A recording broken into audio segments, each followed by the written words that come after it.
Private home sales hit a 7-month high in April, soaring by more than 80% from the previous month. Now, this despite a twofold increase in the additional buyer's stamp duty for foreigners.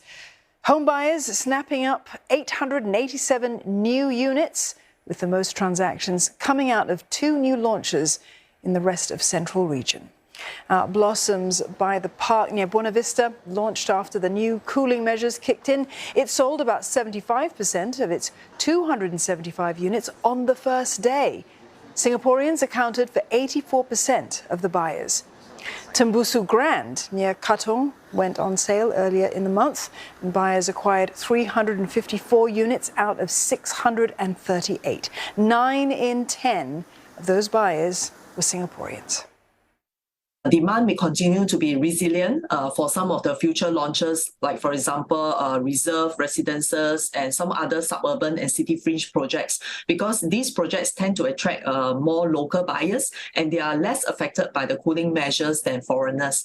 The new cooling measures may not stop local buyers, especially first-timers, because they are not affected by the increased ABSD if they are buying their first properties.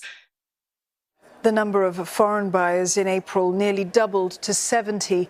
Now, that makes up 8% of new private home buys and just up slightly from 7.8% in March.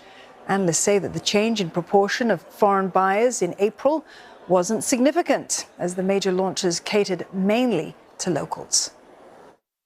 In April itself, we do not see the impact of the cooling measure because it was actually rolled out towards the end of April.